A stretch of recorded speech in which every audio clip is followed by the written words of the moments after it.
Live everywhere. Daily Co's Radio on netrootsradio.com presents David Walton. Kagro in the Morning Show.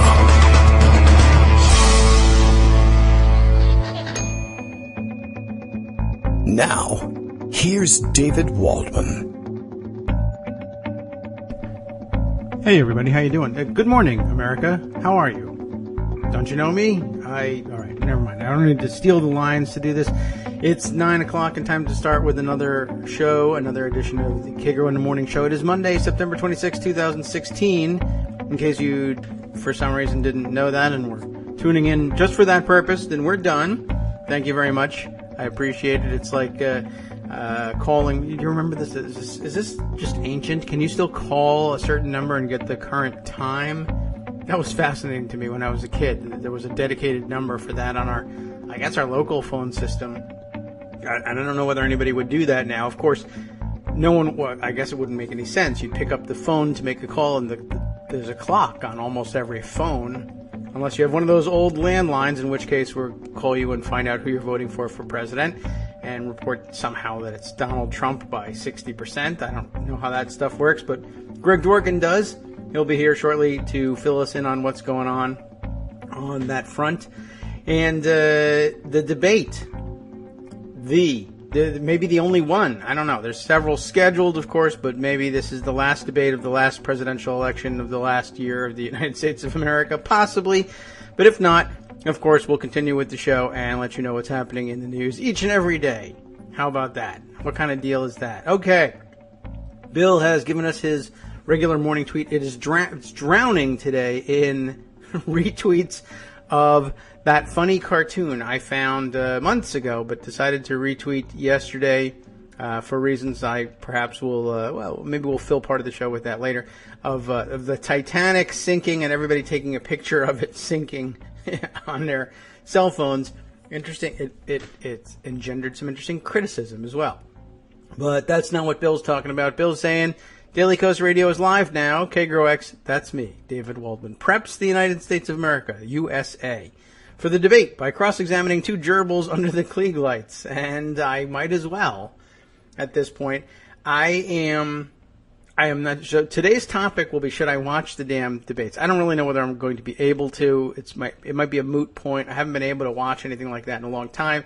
9 o'clock is a terrible time. We're awfully busy, et cetera, et cetera. You know, just like the rest of America is awfully busy. Plenty happening here at KITM HQ for the day. Health issues for the children. Nothing major just yet, but kept us up at night. So we'll check it all out. The worst stuff is ruled out. That's good, but you never really want anyone, children or otherwise, to come with you and say, well, I guess if they could say it this succinctly and diagnose it this closely. You don't want it to happen, but then you would say, I think I have a medical prodigy. But if your child comes to you and says, I have this sort of contact rebound soreness in my lower right abdominal quadrant, that's troubling. So, of course, we spent the early evening online checking everything. I didn't. My wife did. She loves to check the medical sites to scare herself to death, and then it's a question of, do we go to urgent care? The answer to which is almost always, you won't sleep a wink unless we ask some doctor something, so let's go do that. Anyway, no indications in blood tests of anything super serious, but we got to go to the pediatrician after the show. I'll pick him up from school. You know how it is. He's happy he's going to get out of a science test, which he can make up tomorrow, so okay. He was all ready for it. I was hoping for an appointment. I told the doctor, how about after the science test? And they were like, how about get another doctor if you don't like it? So it looks like we'll be there. They did at least offer us the opportunity to go after the show. So that was good. I thought I would take the one, ordinarily I guess I'd say if I got nothing else to do, we'll go right now. But I sent him to school. He's fine. I didn't tell anybody that we weren't going to have a show, so I didn't prepare anybody for it. So I think he'll live till 11:50. That's my bet, anyway. But you never know with kids. Is this breaking news? Talking Points memo says a gunman has opened fire near a shopping center in Houston. I am losing track of the number of gunmen opening fire near shopping centers. Of course, the weekend brought us one in Washington State. And most of the news that I saw was about how the news was mostly ignoring it and how it would not have happened if it had been in an East Coast shopping mall. Of course, there's, I guess, some validity to that. We do tend to freak out more often over East Coast events. There were other mass shooting events over the weekend as well. It's often hard to keep up with all of those things. My attention, again, still focused on the debate.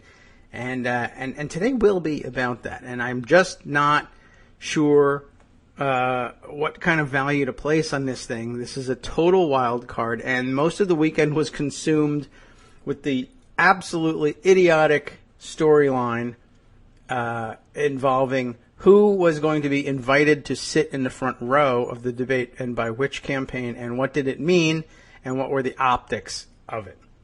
The correct answer to all this: why are you having a debate with an audience? That's stupid. They're not allowed to, they're not really even allowed to react to things, which rule you know will be broken. So I suppose there's that.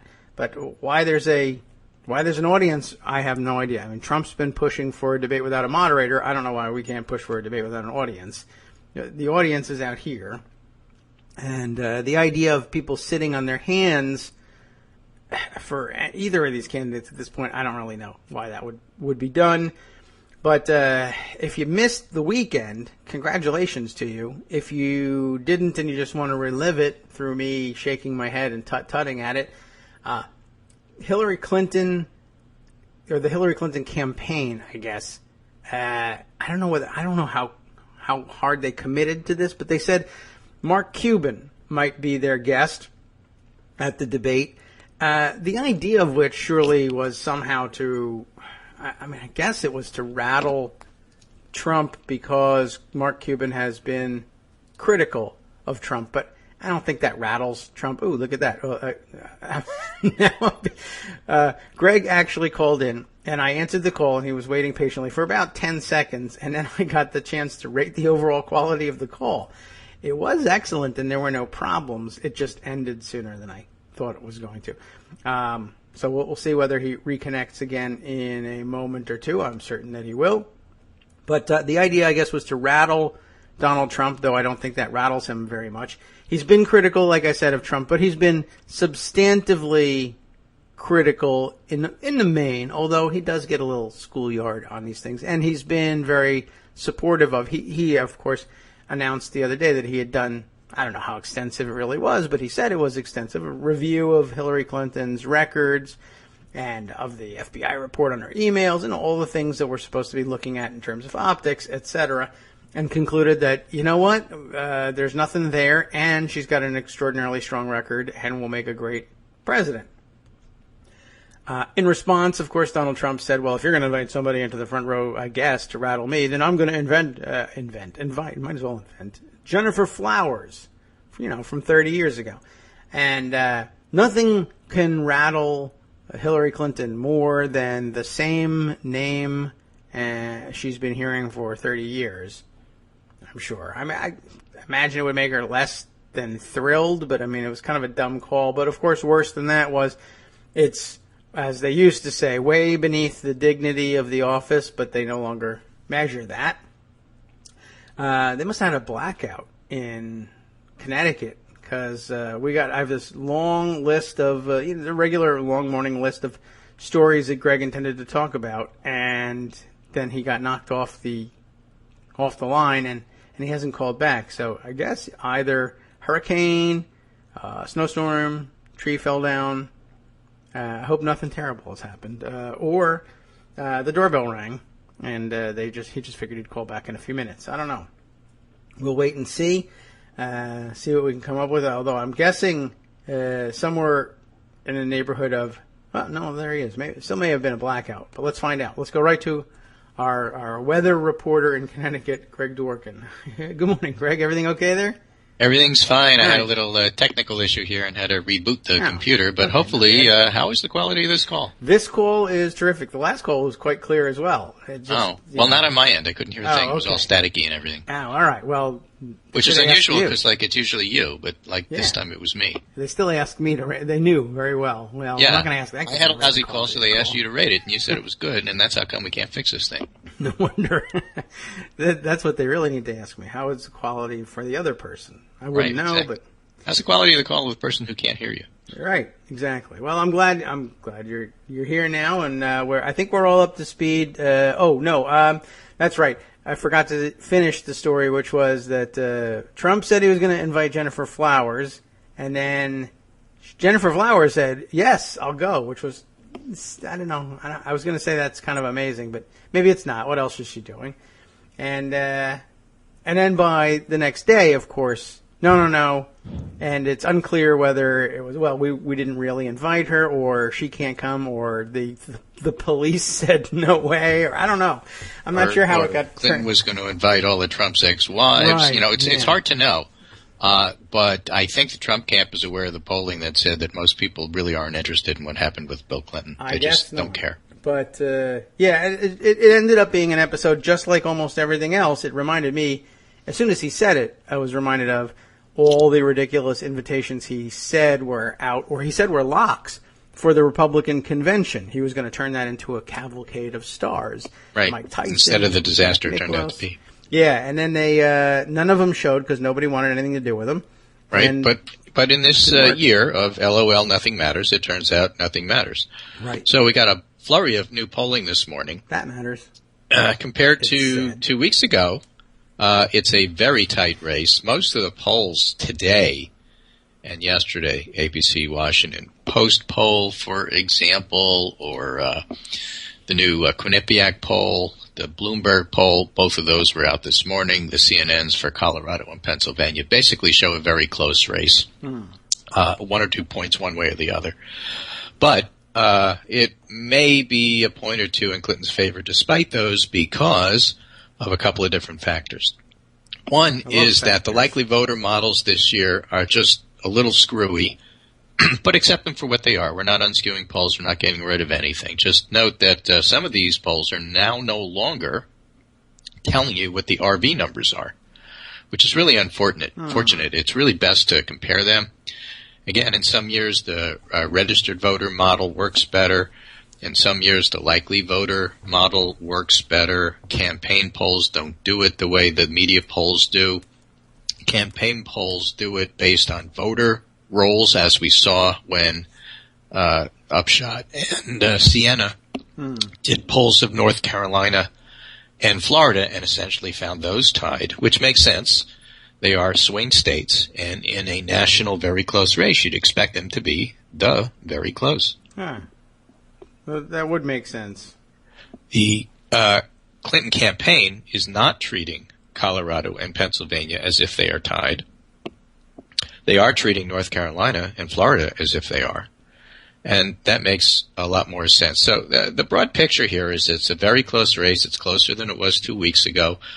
Even in the most current polling, in the most pessimistic polling, which would be the Real Clear Politics average, she still maintains a 1 or 2 point lead. She remains the favorite. But there's a lot going on in terms of today's debate, which, as you point out, is the story of the day, and we'll get to that in a minute.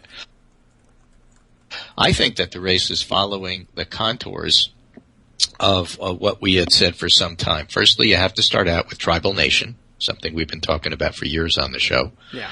And the Republican tribe has coalesced around Trump because he's the Republican. They don't really care that he's a scuzzball. They just really don't. He's their guy. Yeah, there's no changing their minds about that. Right. And so it doesn't matter that he lies, and it doesn't matter that the media says he lies, and it doesn't matter the Trump Foundation is a fraud, and it doesn't matter the Trump University is a fraud, and it doesn't matter that he's a birther, and it doesn't matter that he's a white supremacist. He's their guy, and that's all that matters.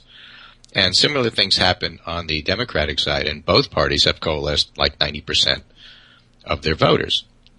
So the other contour of the race that I think that we've been seeing is an interesting one that was Dan Dresner over at the Washington Post actually articulated, but we've been hinting at, And that is that what happens with Clinton voters is that she's got hardcore voters, hardcore Democrats, people who support her or are going to vote for her, and then there's softer ones. And the softer ones, when they get upset about one thing or another, be it that she has pneumonia, or that there's a news story about shadows and questions and whatever, they tend to drift third party. And then other things happen, and then they drift back.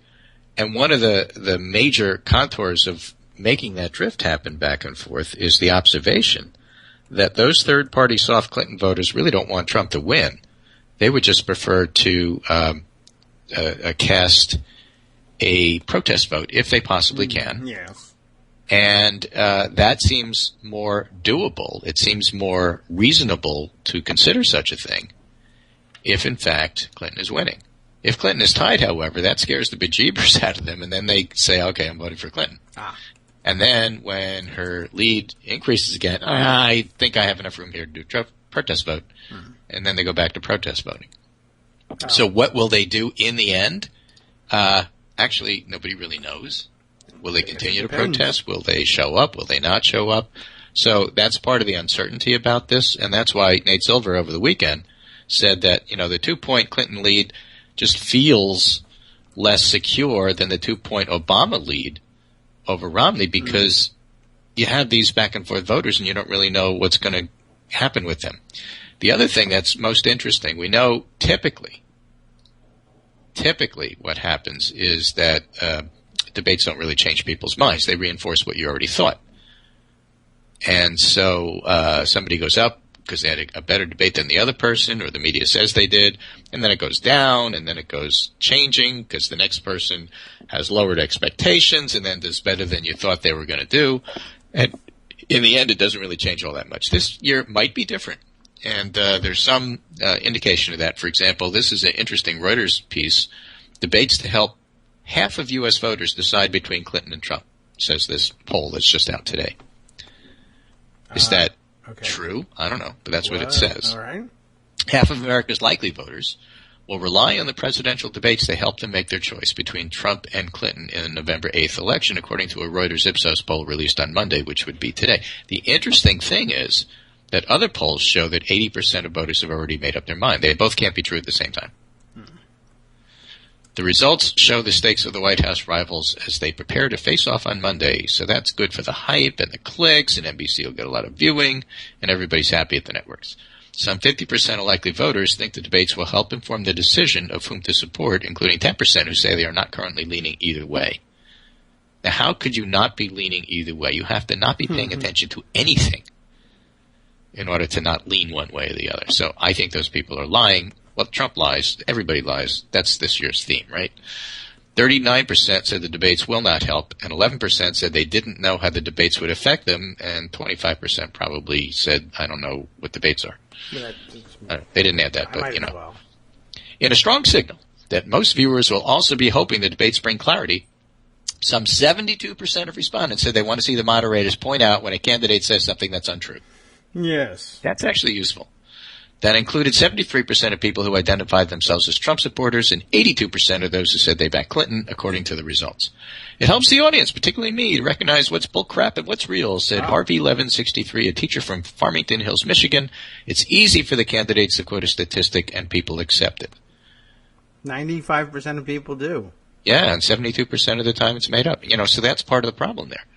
Clinton currently leads most national polls, holds critical advantages in key swing states like Ohio and North Carolina. Not polling in Ohio, but ground game in Ohio. North Carolina is interesting, by the way, because in addition to those national polls, I sent you a little graphic from our friend from Bowtie Politics, which is a fellow named Bowtie. Something. He's got a name. This is Old North State Politics blog. And what he's showing here is the returned and requested early voting ballots. Yes, okay. And the Democrats and Republicans each requested around 20,000 ballots, almost exactly even. I'd like 10,000 ballots, please. Yeah, 2640 or 2660 for the Republicans, 2214 for the Democrats. But the Democrats are returning them at a higher rate, which was not true Used. 4 years ago. So they're giving back their used ballots. I don't know if they request a new one, if it's a trade-in or 2 for 1 or how they do it. I don't want this. But that's how it works. So it's just interesting to track that and see that this is continuing. His name is Michael Bitzer. Ah, doctor. Not L, no L. It's not Wolf Blitzer. It's Michael Bitzer. Ah. Bowtie Politics, at Bowtie Politics on Twitter. It's the bow tie he's wearing. What gives it the name? And although there are Democrats who will vote for Republicans, of course, so you can't necessarily assume anything. No. He does point out that his own analysis shows that if you look at rural county, native North Carolinian, white, non-Hispanic Latino, 50-year-old plus registered Democrats, in other words, potential Trump voters. Yeah. There are only 1.5% of the voters casting ballots by mail so far. Okay. I don't know And if they believe in these that. voters are also more likely male. That drops the numbers so far out of, it's like 340 out of 600. They're male, yet they won't vote by mail, will they? Well, you don't always know until the end. But it just you can't assume anything. But it's encouraging, and North Carolina remains on the table as the potential state to win. I'll take it. As far as the state of the race goes, still unchanged in the sense of looking at the individual states. Clinton has leads, although some of them are tiny, in enough states to put her over 270, but also is competitive in Florida, North Carolina, Nevada, Ohio, and Iowa. She may win them all. She may lose them all. I expect her to lose Iowa. She might even lose Ohio. Not sure about that.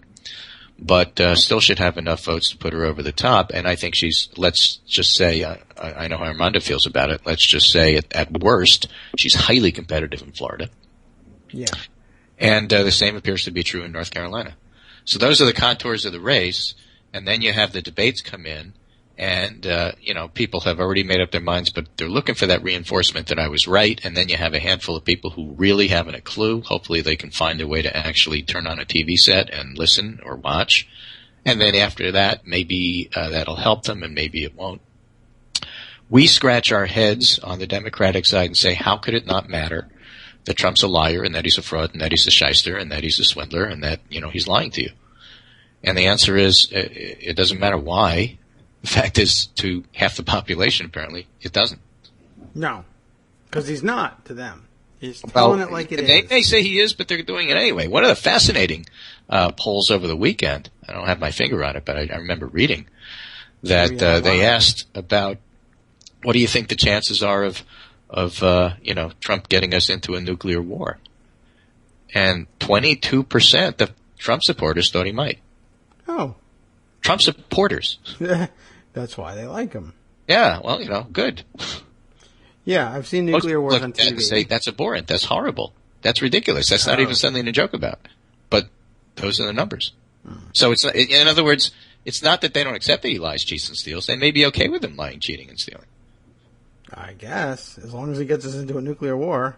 Yeah, exactly. I mean, it's weird, and again, it's always hard to step back and figure out exactly why voters do something, because they may have like 9 other issues they think is way more important than that. I know he's a liar, cheater, and stealer, but he's our liar, cheater, and stealer. They all do that. And there's a certain degree of expectation that Democrats always get screwed by because, there's always the case that somehow or other Democrats are held to a higher standard. Yeah. That we're the good government people, that we shouldn't be doing stuff like that. I guess the best example I could give when I talk to people about this is just a thought experiment. Imagine if you heard that there was a huge scheme, not pulled off because it was, caught and squelched. There was a scheme for big voter fraud in Louisiana. All right. And now imagine you heard the same thing about Minnesota. Okay. Which one would upset you more? I don't know. Minnesota, because you don't expect that. It's a good government state. You're not supposed to do that in Minnesota. It's like people in Minnesota not being nice. Right. I guess that's true. All right. I hadn't given proper weight to that. Or let's say you go to a big city and you get insulted by somebody on the street, Yeah. Would you be more upset in Minneapolis or New York? There, Minneapolis. Because you expected I in New will York. have wasted my ticket money to go to the nice one. Yeah, I mean, they could be passive aggressive. They could be Minnesota nice, man. but you don't expect to be slapped in the face. No. So it's to always be on the upsetting street. when Democrats are perceived as being less than honest, whereas Trump can lie through his teeth, and but I guess you that's expect something that. to He's it. a showman. He's a con man. He's a businessman. All the other things that are like people accept when you lie. Yeah. Because he's real estate. It's not really business, it's real estate. So he wants to make a sale. So of course he's going to exaggerate. Right. How could you hold him to the standard that you hold Mother Teresa to? I guess that's true. Car salesman versus Mother Teresa. Exactly. Now, Wow, who would that's you? a lot. There's another example. Who would you be more upset at if you found that they were lying? Well, that would depend on what the lie was about. Yeah, I suppose. I mean, if it was about the car I just bought, Yeah, that's big. I'd be really upset with Mother Teresa right, it's true also. But of course, I don't know. if I bought it from her. There are certainly lies that Mother Teresa. Well, she's dead, but when she was alive, she could have told you some things that she wouldn't have believed were lies. But you might say, I don't know about that one. But I expect that it's from it's you. part of the expectations game that just Yes. makes it so unique and interesting, if not just downright silly to hear. So the two candidates are going to prepare for this, prep, as they say, the way that candidates generally do so. Really? I was involved very, very peripherally one time with helping a Democratic candidate with debate prep. And this particular candidate could not be less interested. Other things to do. It was supposed to be a 2-hour session. It was supposed to be directed toward a particular topic because it was a medical topic that happened to come up, and that's why I was there to lend my expertise. And couldn't be more disinterested. And sometimes that happens with debate prep. And so, is that Trump? Is that Clinton? I don't know. Yeah. Well, yeah, tonight it's on TV. We get to watch, and then we get to talk about it tomorrow. Yeah. I am guessing he is bored by policy topical. I think he has an Briefings. attention span problem. I think he's bored by anything that takes more than That's 45 true. seconds. And but I would imagine he takes some interest in going over. Well, okay, if she says something about blah blah blah, here's how you zing her. Oh, I like those. Let's study that. Well, he would, and also, he's got actually a great deal of experience about being on television. How you look, how you present yourself, how the camera sees you.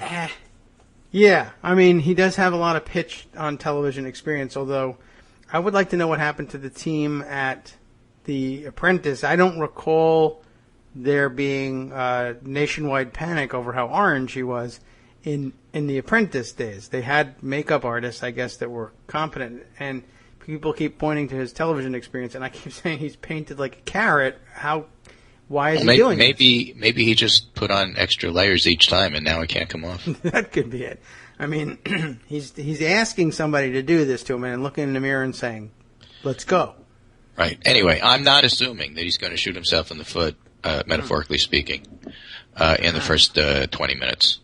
And the first 20 minutes of the debates are the important ones because that's when you start to get an impression and get a sense of how it's going to go. Boy, in this particular case, actually, the end of it might be more important than the beginning, but, we don't know if everybody's going to watch the whole 90 minutes or however long it's going to be, or whether Lester Holt gets bored and walks out. We don't know. That could be. That's even lower bar than I expected. Everyone was saying all he really has to do is make it through the debate without doing something horrific or totally stupid or falling down or setting something on fire. But now he only really has to make the first 20 minutes, after which most of the audience tunes out. And if something goes wrong, Nobody's going to see it. breaks Nobody down. will know. Right. It'll be on YouTube tomorrow, but no one will watch. Okay, so the bar continues to drop. It does. At least in terms of if you read about what people are saying, and these are the very same people who are going to be writing about it later, which is why it matters. But, we'll see. I'm not at all convinced that it's going to be definitive. I think people who are having trouble making up their mind by now probably have trouble making up their mind. Ever on anything? Well, on this at least. All right. I mean, this is such a stark difference between the two. It's Yes. It's just hard to understand how you could have trouble making up your mind. They're trying to. They're stuck in false equivalence games. They're both flawed. I don't know what to do. Yeah, well, a lot of those won't vote at all, so we'll see. But again, that's different than the group that is plus or minus, so many perfect candidates. Clinton and drifts in and drifts out of her column. So we'll see. Anyway, that's how I set up the morning, the polls, and the debate, and then we'll have more to talk about it tomorrow. One thing I thought was awfully interesting. Yes. Was and this is in praise of millennials. You know, we don't hear about that enough. They're the best. They are. And not just because we want your vote, but this is, I have 2 millennial sons, so right. I have a soft spot in my heart for millennials. This is by Emmett Rensin, Rensin from Newsweek. This is Hillary Clinton's millennial problem, except problem is in scare quotes. Oh. All right. Hillary Clinton, here's my own wild take on why millennials don't support Clinton enough, and that's in scare quotes too. Many younger American voters, perhaps a sufficient number of them to seriously imperil Clinton's chances, perhaps, have significant ideological differences with the candidate. Imagine that. Yes. That's my theory, he says. Many liberal pundits seem unimpressed by this idea, perhaps because it suggests that votes must be earned in a democracy, but it does have the benefit of the evidence. Hmm. Right. Evidence. What's this evidence thing? This word, I do not think it means what you think it means.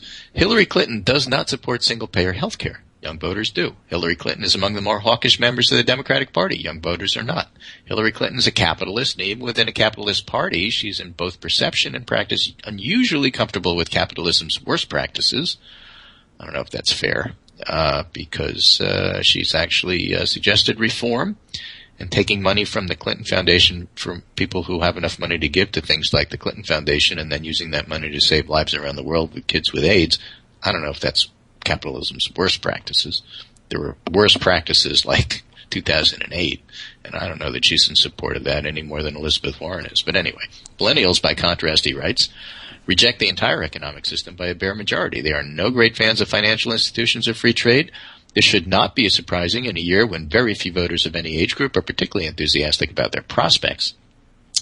The liberal punditry might be forgiven for underestimating the depth and seriousness of these differences had these young people not voted overwhelmingly and across all other demographic lines for a different candidate.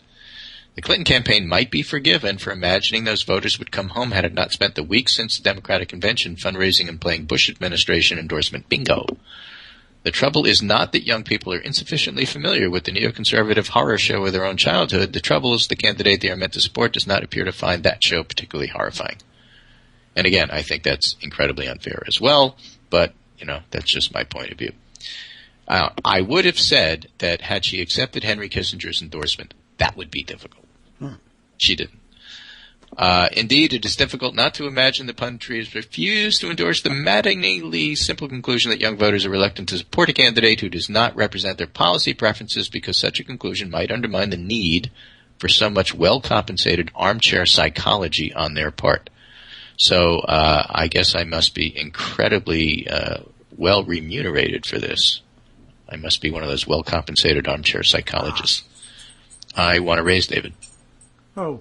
Well, I think it should triple the amount you pay me. I will. That you are raising the bar beyond. I don't know. Well, at least the bar is going up again. Yeah, at least it's going up instead of down.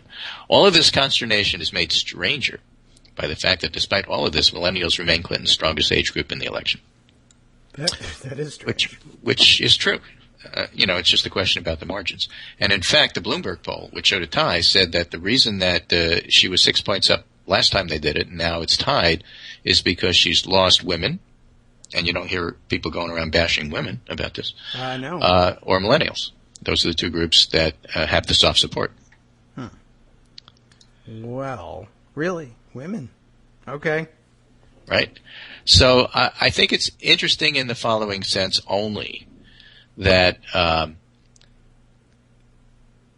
focusing on younger voters as positions, actual policy positions for the future, which is really what he gets to in the article, is really well worth it.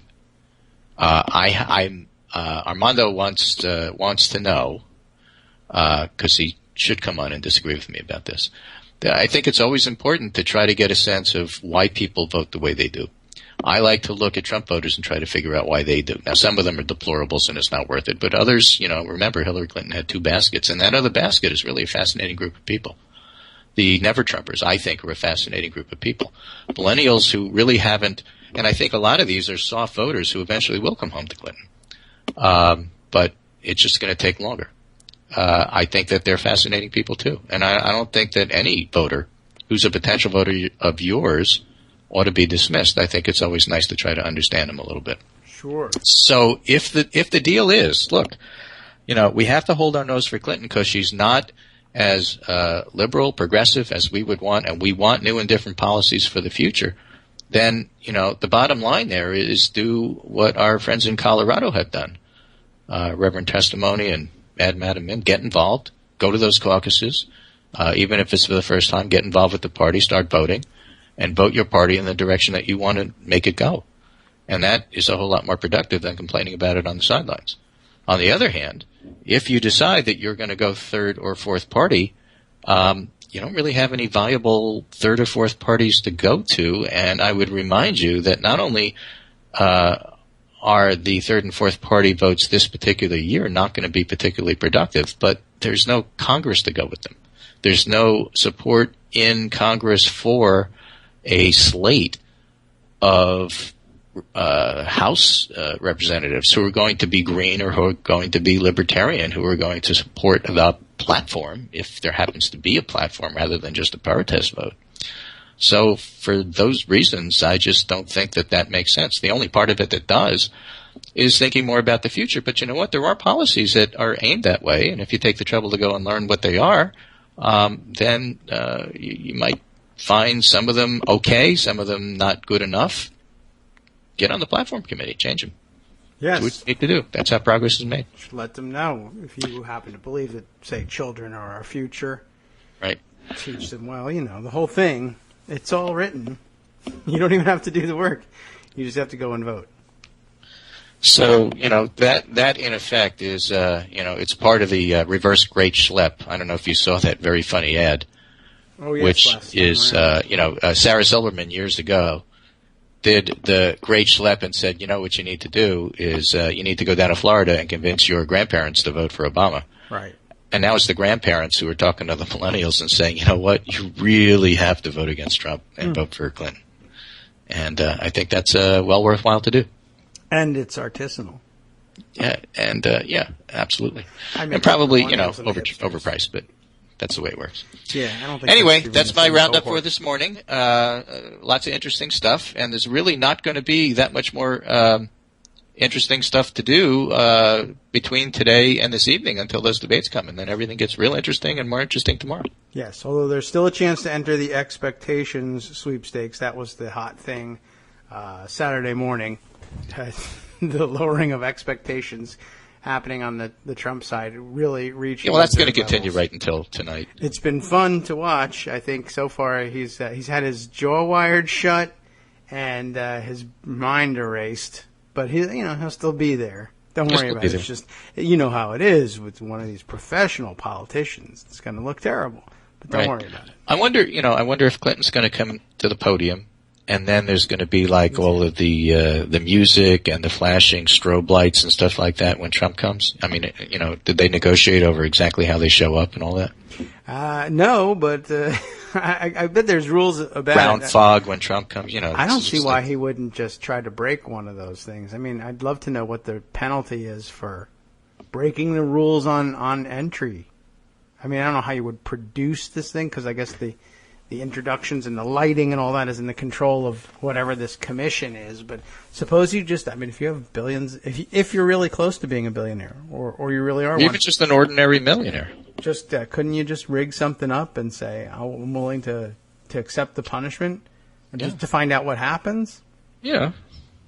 I don't know. Little vigorous to the lighting people just to see on the side, We'll see. I assume he's going to try to look presidential, by which I mean walk out.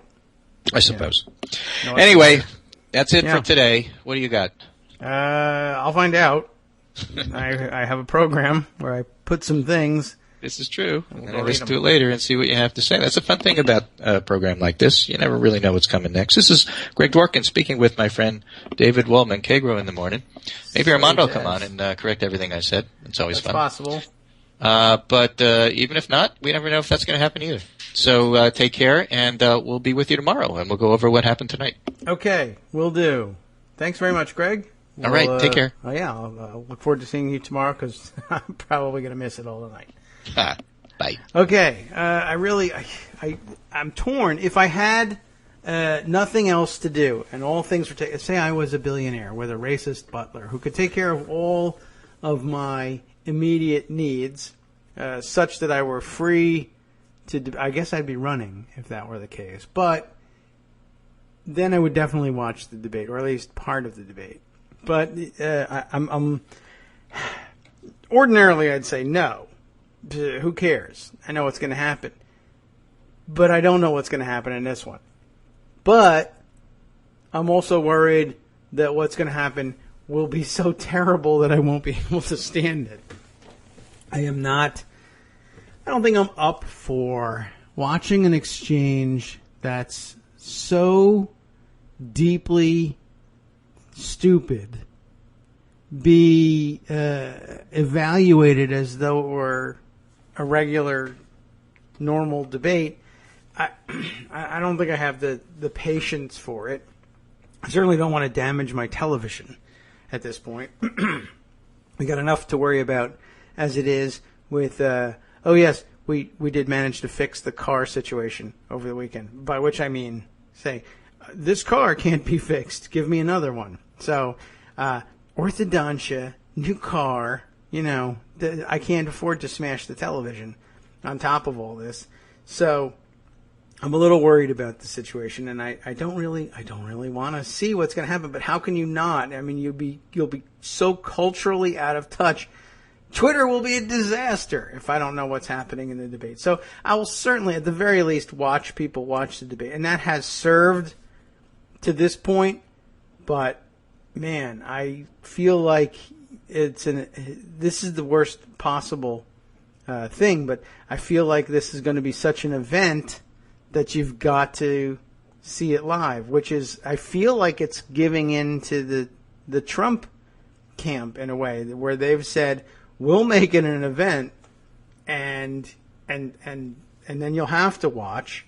And for a significant chunk of America, that's all that really matters. I don't even know if it's really adequately described as well. They enjoy the optics of it. They just enjoy the spectacle. And I think this is what the Jennifer Flowers thing was aimed at, was there's a cohort of voters for whom that was like, oh, he totally owned her. Boy, he really stuck it to her. No candidate would ever have had the guts before to say something like that, except every candidate has had the guts to say things like that, and they say it all the time. It's just, I guess, when it comes around to debate time, they get very stuffy and prim and proper, attempting to put on the presidential airs, and he's not doing that, and that's really exciting to voters for whom politics is typically, if they do involve themselves in it at all, boring and stupid, and I hate all these guys that just do the same stupid, safe thing, and I wish somebody would go out there and be totally imbecilic. And their wish was granted, and here it is. What are we going to do with this? I don't know.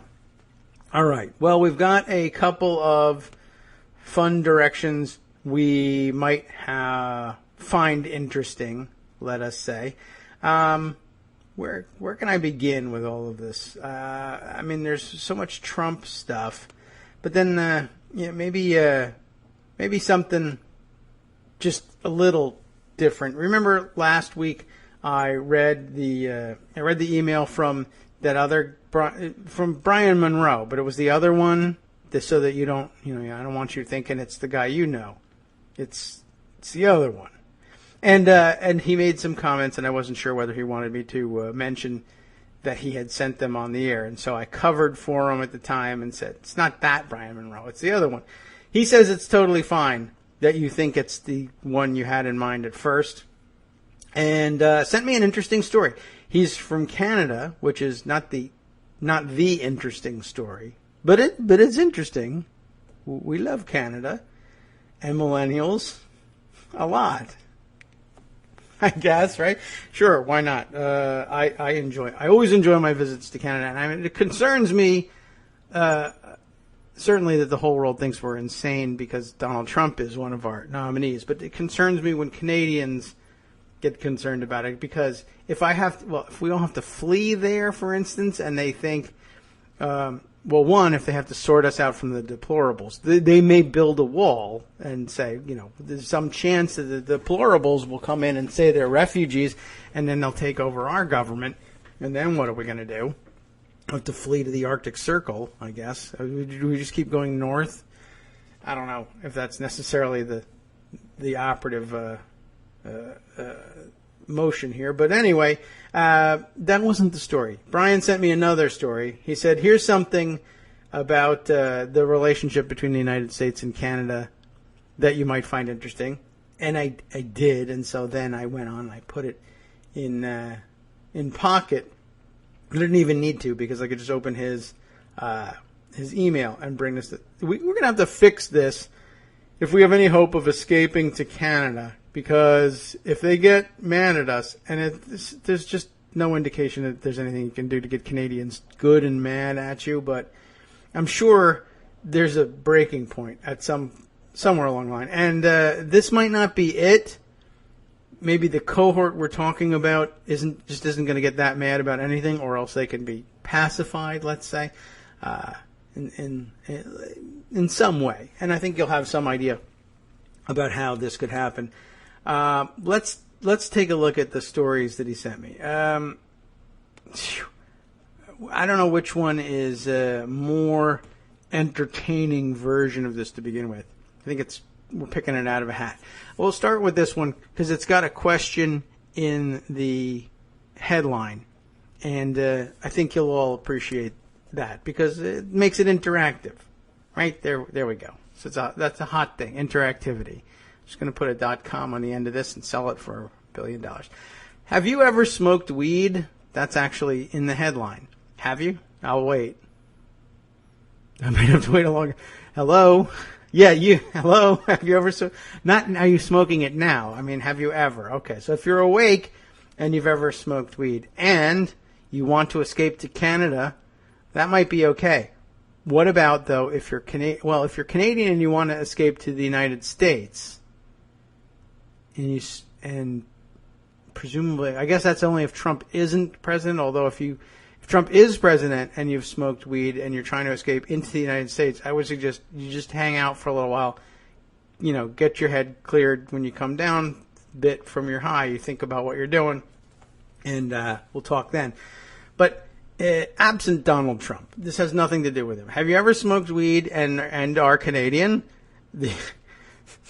I don't know why this is so funny to me. Answer this question, the one about the weed. For those of you smoking weed right now, I'm talking about that question. Answer this question, and you could be banned from the U.S. It turns out that we are banning Canadians for life. You can never come to the United States, ever. If we ask you, and I don't know why we're asking you, at the border, have you ever smoked weed? I imagine we're asking in more medically precise terms and talking about marijuanas. But if you say yes, we can ban you from the United States forever, even if, and I don't know why this would make any difference, but even if you're crossing the border, let's say, in Western Canada into Washington State, where pot is legal, you can still be banned for life because Washington State, who cares, right? That's just a state. This is federal stuff, and they control the border, and the feds don't like weed, I guess, or Canadians. So, do they ask this at the other border? Does weed not translate? I mean, there's a lot coming from that direction, I would think. They're catapulting it over the border, and they should ask the bundles flying over the border. I read that somewhere, that somebody had built a catapult to fling bales of weed. I don't know how popular that is as a method of distribution, Probably pretty dumb, but you could ask it as it goes. Have you ever smoked weed? You are weed. Well, you're banned. Anyway, this is the story of Matthew Harvey, or at least it's partially the story of Matthew Harvey. His photo illustrates this thing. So guess what, everybody in Canada? Matthew Harvey smokes weed, or used to anyway. But he's cool because he's got a medical marijuana waiver. And that's another of the interesting points about this. It doesn't matter, even if you have a medical marijuana, I don't know what they would call it in Canada. A medical marijuana, certificate, license? I don't know. But that doesn't matter. Matthew Harvey wants to take his 3-year-old daughter, Lika, I'm guessing is the pronunciation, Lika, Lika? I like a you like a me. She wants to go to Disneyland. Well, he wants to take her to Disneyland. She doesn't know she wants to go there yet. The one in California. But after being banned from the United States for the rest of his life, sounds like a joke, that task isn't going to be easy. It's going to be impossible unless something changes. Harvey has not been excluded for having a criminal record or for trying to smuggle drugs into the U.S., though I'm sure he was interested in doing that. Not. He's being punished for providing a seemingly harmless answer to a question posed by the U.S. Customs and Border Protection Service. They said that I was inadmissible because I admitted to smoking marijuana after the age of 18 and before I'd received my medical marijuana license, he said. Of course I'd smoked marijuana. Canada didn't even have a program back then. I smoked marijuana recreationally. A program, is that medical marijuana program or just any kind of, I don't know. I guess I should have basically lied because now I am inadmissible, apparently, he added. Probably. I mean, I don't know. But that's the sort of, it's what's so screwed up about it is that's the kind of question that you would ordinarily feel like, maybe I could say yes to that. I'm not smoking it now and I'm not carrying any with me. Have I ever? So the basic instinct to be honest, which is a Canadian instinct, I guess, is to say, yeah, I'm not doing it now and I respect your laws and everything, but you asked. So I don't know how well Americans respond to that.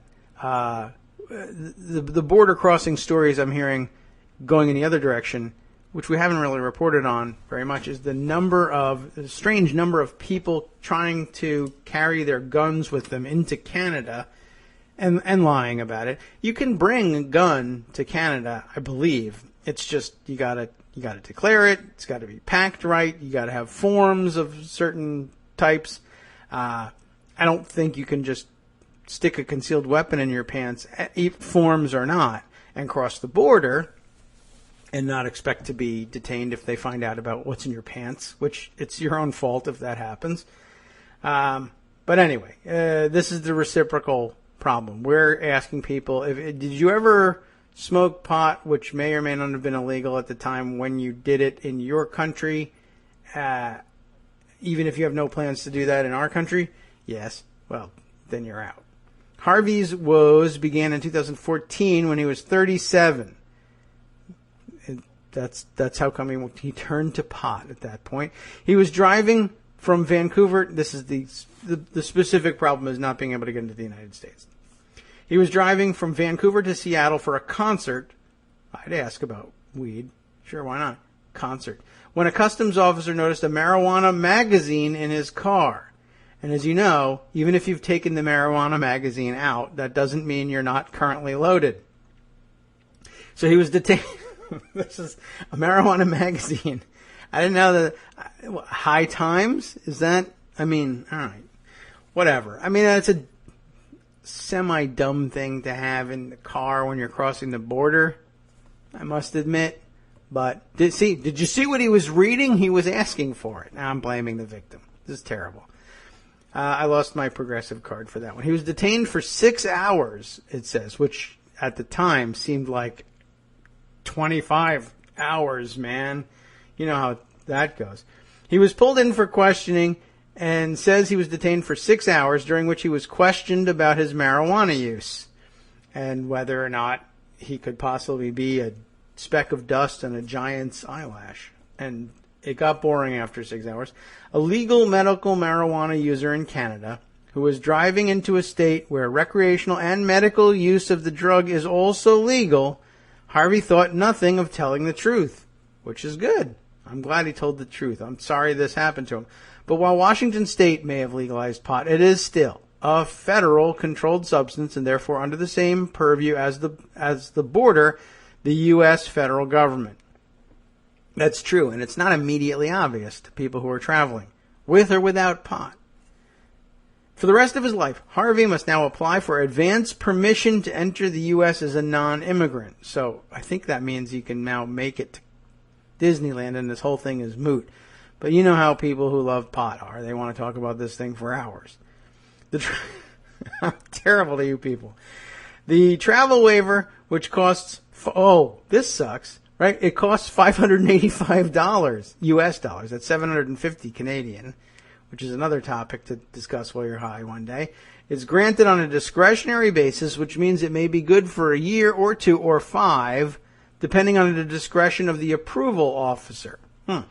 When the waiver expires, Harvey will have to apply again and pay the fee, which I guess I'd have it expire all the time so that people could pay over and over. And the fee is going up again next year, I guess. Later this year to $930 US, which is $1,200 Canadian. That's pretty rude. As Canada prepares to legalize and regulate weed, which I didn't know was on the block because I don't know. I don't know who in the United. To be fair, I don't know where they're doing it in the United States either.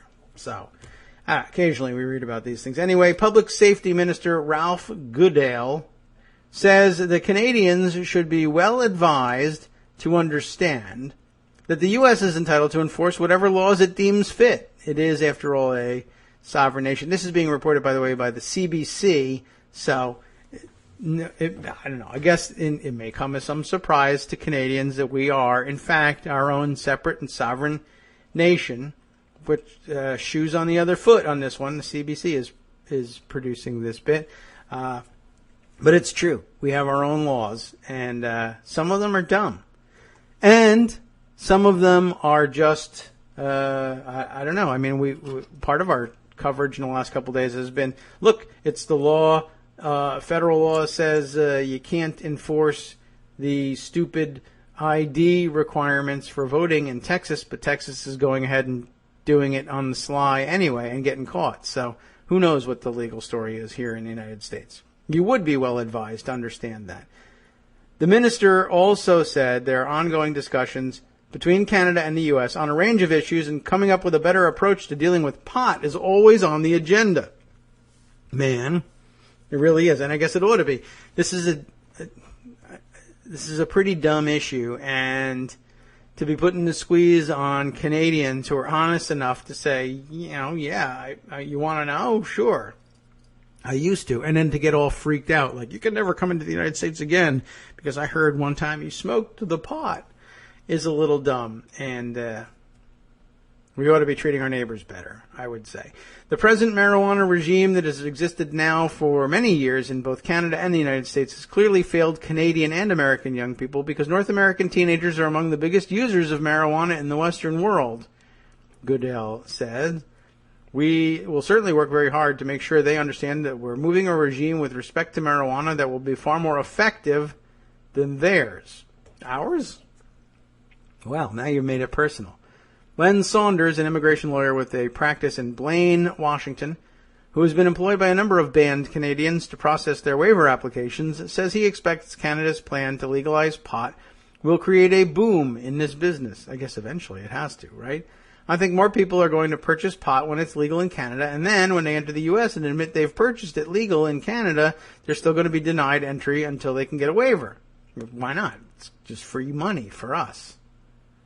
That is really rotten. Oh well. Well, free money. Prime Minister Justin Trudeau publicly admitted in 2013 to smoking marijuana 5 or 6 times in the past, including during his time as an MP. That likely won't cause him problems, at least for now, says Saunders. Prime Minister Trudeau would be admissible under a diplomatic passport. But a private citizen, Trudeau, would not be admissible and would need a waiver for the rest of his life if he was sanctioned for that past use, Saunders says. And that's unfair. Saunders' advice to Canadians asked about their past marijuana use at the border is to refuse to answer the question. They may be held for several hours, but there is no legal requirement, he says, to answer the question. That's a bit of a hassle. Harvey, who is now facing the lengthy and costly process of obtaining a waiver to make his daughter's dream of going to Disneyland come true, has different advice. And he can give you this advice. He's not an attorney. Ready? Well, In a way, that makes it even more difficult for him to be. He shouldn't be giving you legal advice. This is not legal advice from a legal counselor. It's just what one Canadian who admittedly is smoking pot fairly regularly advises you to do when you deal with federal immigration officials at the border with the United States of America. So take this with a grain of whatever keeps you stable. We should raise awareness that if you are crossing over the border, not to admit to using recreational marijuana. Just deny, he said. And then he was denied entry to the Canadian Bar Association. But that's okay. I don't think he had any serious thoughts of joining the bar there. So interesting. We're being abusive and unfair to our Canadian friends who have weed. And that's probably a bad idea. There is another article that accompanied this. I don't know whether this is just another example of it or whether it takes a slightly different take. But once again, the minister, Mr. Goodale, makes an appearance in here. And I'm taking a look. If this is him here in this photo or video clip, I don't know where I would guess. If you ask me, well, is he smoking? Has he been smoking weed? I would say you can't tell anymore. He doesn't look like your ordinary pot smoker, but who knows? Public Safety Minister Ralph Goodale, in this other CBC piece here, says Canadians slapped with a lifetime ban on entering the United States for telling the border guard they have recreationally smoked pot is a ridiculous situation that needs to be addressed. We obviously need to intensify our discussions with our border authorities in the United States, including the Department of Homeland Security, Goodale told CBC's Power and Politics host Rosemary Barton. This does seem to be a ludicrous situation because, as you say, not only in the state of Washington, but 3 or 4 other jurisdictions in the United States have legalized marijuana. Goodale was responding to the case of Matthew Harvey, who's been excluded from the U.S. for answering truthfully. You know about his story. And he was, so that's recounted here. Plus, of course, the story of how much it costs to get one of these travel waivers. Every country has a sovereign right, though, to establish the terms and conditions upon which you can cross their border and enter their country, but there's certain ironies about the current American position that we will certainly be very vociferous about, I would guess, in putting before them. So I wonder when those talks begin. I wonder what Trump would have to say about that one. So Canadians, while scoffing at us and saying, maybe we'll make a little room for you in Cape Breton, I once had the pronunciation at my fingertips, and I have now forgotten. But you know what I'm talking about. Anyway, they could close that right back up, I guess, if we keep screwing them on the pot thing. And I guess, why would Trump do that? Why wouldn't he? Does he want us to leave? If there are people who want to escape to Canada under a Trump presidency, does he say good riddance, or does he build a wall to keep us in like the East Germans? I don't know. Not sure where he loves walls. I know that. And it may just be a dual use thing. We'll keep Canadian potheads out and American potheads in. To what end? I have no idea.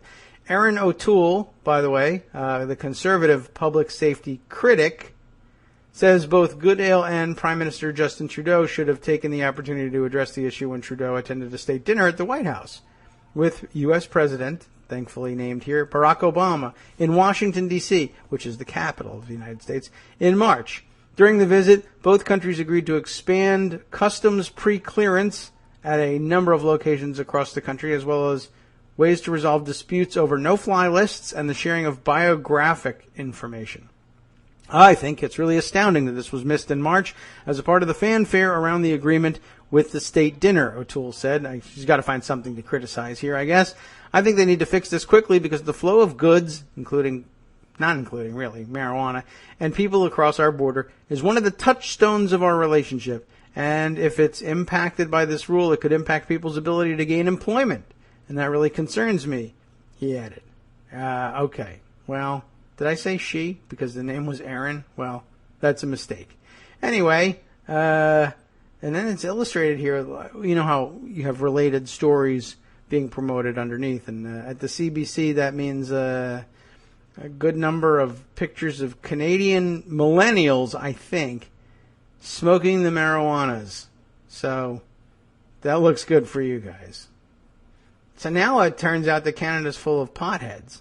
And I didn't even know this. You learn something new every day. Thanks to the other Brian Monroe for providing those stories to us. That guy, as far as I know, has never smoked anything at all, and it's all good. You can let him in. I'll vouch for him, he said. Seems pretty level-headed. I don't know. Maybe I suspect all Canadians now. Okay, let's see. So many other fun directions we might go here. But I thought the poor Canadians really needed a break on that one. And not well known. I don't think that story's been shared a whole lot. Let's see. But people still going crazy retweeting this picture of the Titanic going down. Lots of criticism, of course, saying that they're facing the wrong way, that they should be taking selfies of themselves with the sinking ship behind them. I just thought it was a fun cartoon, and I sent it because there was another fun picture that I sent out that everybody didn't retweet that was meant to be a commentary on 2016. It looks like a Clinton rally at which she must have told people, hey, if you want to turn around and take a selfie of yourself at the rally, now's the time, because the whole crowd is turned around facing away from Clinton, but she's waving, and they're all facing the other direction but holding their phones up in the air, doing the selfie thing. And I thought of that, and I said, hey, it reminds me of this other cartoon, which I did not draw and don't take any credit for, but there was a lot of reaction to that. Most, I would say 90% is just, haha, so true. About 10% is a mix between, I guess, I would say 90% of the 10% is people saying, hey, those phones aren't waterproof, or they're facing the wrong direction, they should be taking selfies. And then about 10% of the 10% is taking me to task for being so shallow and bashing millennials or selfie culture. And I'm just like, hey man, I thought it was a funny picture. I only think that because I am in complete compliance with all drug laws internationally at all times. You got nothing on me. I just wanted to put that out there. No particular reason. Okay, so let's see. Gosh, there's a million things we should catch up on. I keep saying that. Let's skip around a little bit and take a little sampling, because there's going to be enough Trump tonight, but there's still Trump things I want to get to. It is Trump-related because, of course, this is the chief of his so-called transition team, Chris Christie, who is toast. How toasty is he? He's so toasty. Well, that key New Jersey legislators... After 3 days of testimony, I'll let this guy tell you, because he's obviously not going to stop at any time soon.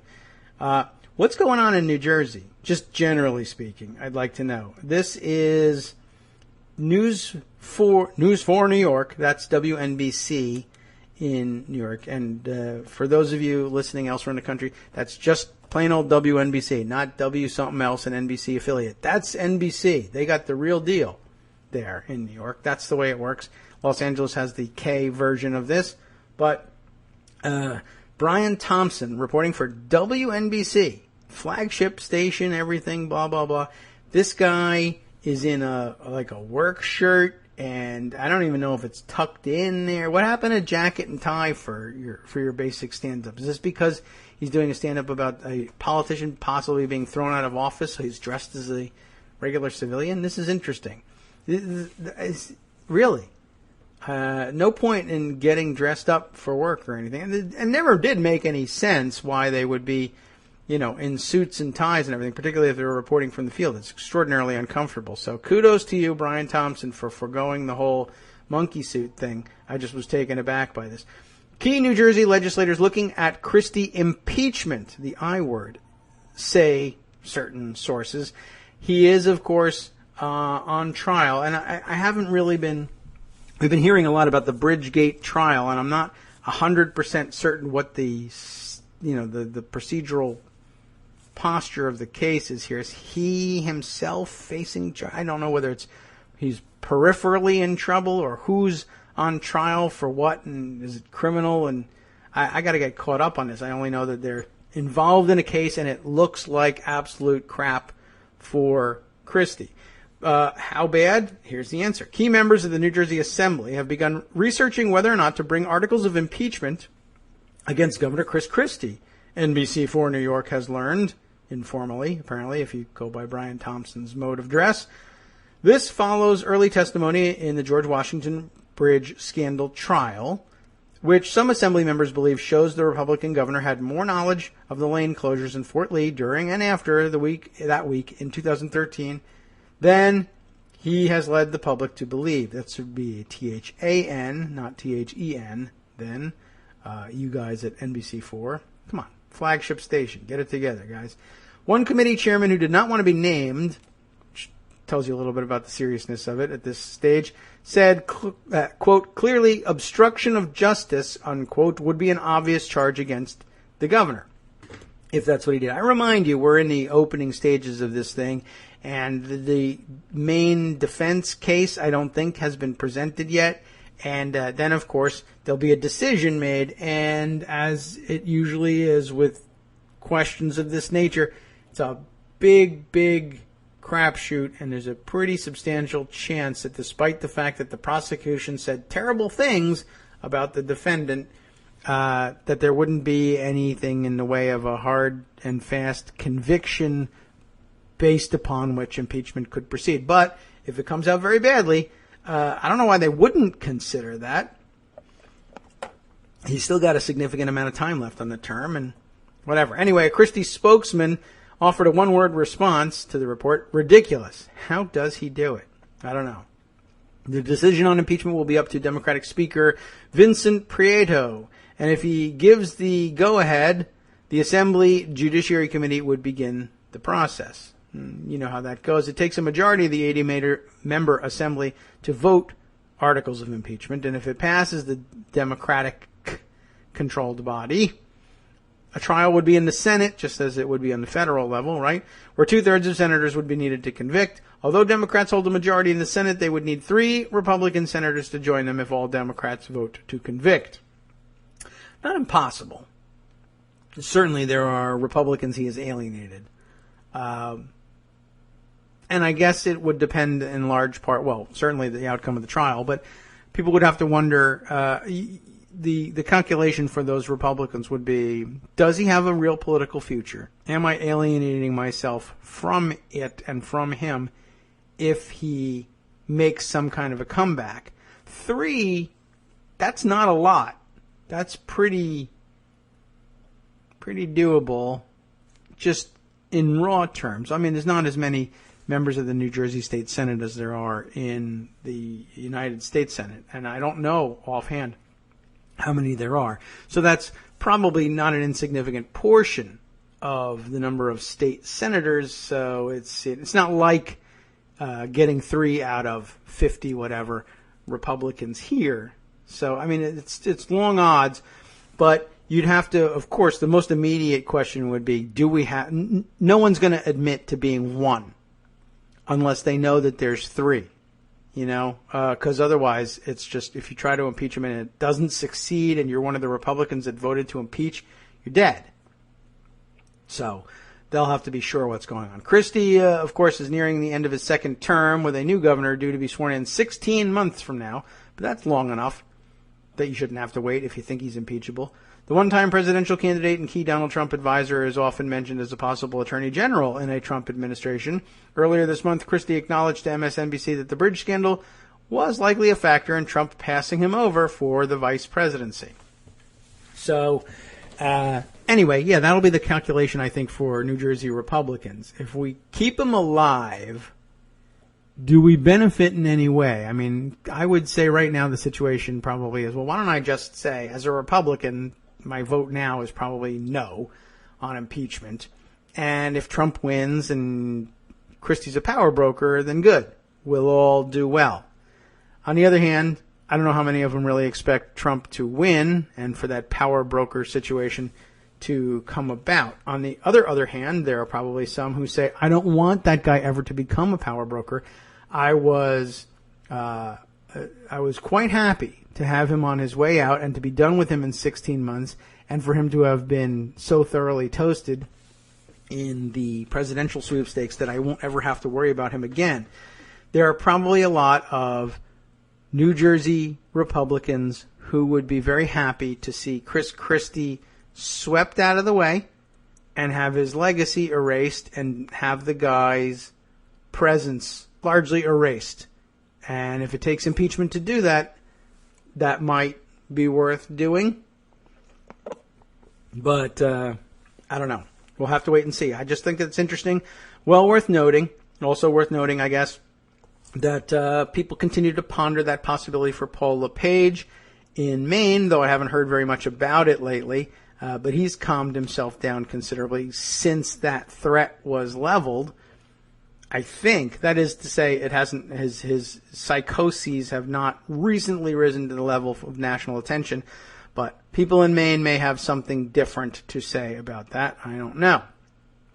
And if you have something different to say about it, do say it with the KITM hashtag on Twitter. Always a good way to reach me and always a good way to make sure that it lingers on my screen while the international sharing of the Titanic picture continues. It's apparent. It's now been written about in my timeline in no less than 6 foreign languages, none of which I understand, and some of which don't even use Roman characters, so I can't read it. I can't even approximate the pronunciation for you. Okay, so let's see. Where else can I go? Plenty of other places. Let's see. There's speaking of impeachment, I guess we can complete a thread here if I can find it. Someone somewhere wrote a thing. I don't want to get any of these hopes up or anything. Nothing's really going to happen with this, but somebody wrote a piece about the possibility of impeaching Donald Trump should he win. And I saw it discussed in 1 or 2 different ways. I don't know if I even put it aside because it was a little bit ludicrous, but it gave me the opportunity to bring up a very weird old esoteric point. But let's see. The idea basically was, you might see if Donald Trump were elected an impeachment based on the idea that he'll be on trial shortly enough for Trump University and the frauds involved in that. And would that be something that you could impeach a president for if he were caught up in it? And the answer really, of course, there is, well, yeah, sure, I guess, if it raises, if he's convicted of something criminal, certainly, in all this, but it doesn't look like, my recollection of the Trump University stuff is that right now there's no criminal charges pending. There are a number of suits over fraud that are alleged in the way he operated Trump University, but as far as actual impeachment because of criminal activity goes, I don't think anybody has brought that case yet. But anyway, the questions I've seen raised are, one, would this rise to the level of impeachable offenses? And the true answer always, and especially these days, is whatever. Yes/no. It depends. Whatever the House says is impeachable. Jerry Ford actually got that right when he said that the impeachment is basically, whatever the House says it is. And the question of, or rather, high crimes and misdemeanors, really, I guess, or whatever the House says it is. And if they think that, I guess the question people had on their minds with regard to the Trump University thing is, can you be impeached as president for things that you did before you were president? And the answer, as always, as a realist, as a legal and political realist, is if the House says they want to impeach you for something before you were president, then boom, you're impeached. If they pass articles of impeachment, you can cry all you want to about when it happened. And they'll say, tell it to the judge, and the judge being the Senate. It's entirely possible, even in a Democratic Senate, that they may say, I don't like the precedent of impeaching a president for something he did before he was president, because I was a terrible scoundrel before I was a senator, and I fear it either coming to pass on me or some other future Democratic president or what have you.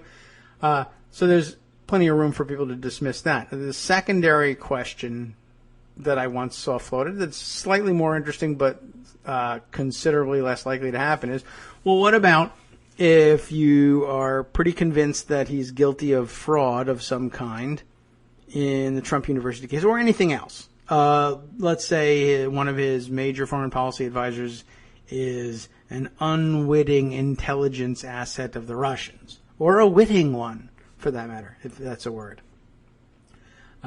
As some have alleged, I must say, some people are saying it. I'm not saying it's true. I'm just saying it's out there and people are talking about it. It ought to be looked into, as Donald himself would say, no doubt. Well, again, the answer is to hell with reason. If they hand over articles of impeachment, you're impeached. The end. Now, if you're looking for something as meaningless in an anything-goes political situation, as like one we live in today, as meaningless as precedent for it, I thought I could offer you this. If the question is, as I saw asserted at one point, or the answer is, as I saw asserted, no, you can't impeach someone who's not in office, because impeachment is the tool we use for removing people from office. And if you're not in it, we can't remove you from it, and so therefore we can't impeach you. That's the first line answer that I've seen given, and I just want to throw this one out. It doesn't necessarily bear directly on the question of, well, can you impeach a president-elect who hasn't taken the oath of office yet? The broad question of, can you impeach someone who isn't in office is a different question than the more narrow version of, well, does it make a difference why you're not in office at the time that you're being impeached? Because the United States Senate has addressed the question, can we impeach, can we conduct an impeachment trial was the question, because the question of can you impeach, again, formally belongs to the House of Representatives. Impeachment is the indictment. Removal from office is the remedy, or one of the remedies available to a Senate which finds a defendant guilty on impeachment charges. So just as we always have to draw a fine line and say, this is a motion to proceed, cloture motion, or cloture on a motion to proceed, that doesn't necessarily mean that the next vote is going to be on passage of the underlying bill. We have to remind everybody that impeachment is a term of art. This is the indictment stage, and it is handled by the House of Representatives. Or, as we sometimes are dividing things clearly between budgets, as in budget resolutions, and appropriations bills, which hand out the money according to the budget, and of course authorization bills. we similarly have to keep track of our terms. So, two questions. One, can they impeach? That's the answer that the House gives. If the House says yes, and everybody else in the world says, but that's stupid. You say, yeah, but what was the vote? The vote was majority says yes. So stupid, not stupid, whatever label you want to hang on it. There's an impeachment has happened here because we got a majority vote. It goes to the Senate now to decide what the hell to do about the fact that the House has impeached, period. It's over. So the real question is, does the Senate have any precedent for conducting a trial? Granted that the Senate will always say, oh my God, those idiots in the House have done a thing. They have impeached someone. And now they want us to do something about it. They can impeach all day long. The only thing that happens, or things only happen if we say it should happen. So our first question is, can we even hold a trial for somebody if the most we really are able to do here, if the worst penalty is removal from office and the person is already out of office, is there any point in our holding the trial? They have addressed this question, and they have answered it yes. Partially, I think, because the Constitution actually provides for other remedies for a guilty verdict in impeachment. Removal from office is not the only one. It's the best known. It's the only one. Removal from office is something you can only effect legislatively, anyway, through impeachment. But that's not the only remedy there is. There are others prescribed in the document, including barring someone who is convicted upon impeachment from holding public office in the United States, meaning federal public office, at any time in the future.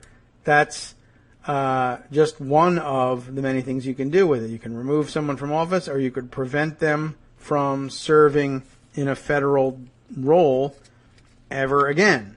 And there are many people for whom this might have been a wise punishment, despite the fact that they had removed themselves from office, either through resignation or whatever else. There are certainly people who have been recidivists within the federal system, and we would have liked to have seen banned the first time around, like Elliott Abrams, for instance, comes to mind as an example, or Dick Cheney. That would have been great if they had been impeached for their roles in, say, the Iran-Contra scandals. Well, that might have saved us a lot of trouble in the George W. Bush administration, but we didn't do it. So the fact that removal from office is not the only option available suggests that even someone who is not in office we all might do well to see this procedure through if we think there's some possibility that this person might one day return or seek to return to the federal government. When did they do it? 1876. And that's, I guess, one of the bigger problems with it. You get further and further back in time, and the precedent seems to get weaker and weaker, unless you make it all the way to like 1790, in which case you say the founders loved it. So we have to do it that way exactly, as far as we understand it, for the rest of our lives. Anyway, William Belknap, Secretary of War, post-Civil War, I guess Grant's Secretary of War. I don't even know what he did. It was some procurement scandal, as I recall. I just remember that it came up in the context of thinking about various impeachment possibilities and whether or not it made any sense to, say, impeach George W. Bush at the end of his term or even after his term had ended. Given that there was a Republican Congress and they were never going to take care of it, what if a Democratic Congress came in and said, we'll take care of it? They wouldn't, and they didn't, but had they opted to, that question would have come up. Can you impeach a president who's left office? And the answer is, well, if we want to, I suppose we can impeach him. Can you remove him from office? No. Can you punish him otherwise? And is there any point in holding a Senate trial if he is impeached even after he's left office? And the answer is, yeah, probably. Although a president of the United States, unlikely but it's not impossible, to find or to have an interest in any federal service post-presidency. On the other hand, there have been people who've done it, and we know that's true. William Taft, John Quincy Adams, right? That's going a way back, but look, you asked for precedent. So anyway, so that's the question. It now turns on whether or not you think that the fact that the Senate once said that they could prosecute for impeachment someone who had already resigned from office, that's how Belknap left, that doesn't necessarily address the question of whether or not you can impeach somebody who hasn't entered federal office yet. And there, I guess, you could have an argument with the Supreme Court or in front of the Supreme Court over whether or not somebody who hasn't even been sworn in yet can be subject to impeachment. On the yes side would be, hey, I want to bar future federal service. And on the no side would be, but there's the impossibility of removal from office. And if, I guess you could try and argue, well, if that's among the possibilities in terms of punishments attached to conviction upon impeachment, then clearly it can't obtain here because one of the prescribed remedies is an impossibility, so you must be talking about some other kind of procedure. That would make for a really fascinating argument in front of the Supreme Court, as some of the folks who have said, no, this is impossible, have suggested. Although I guess I would answer that by saying I have no reason to believe that the Supreme Court would hear that case. I don't know who else would hear it. And they might hear it just based on that and say, somebody's got to give some kind of guidance on this.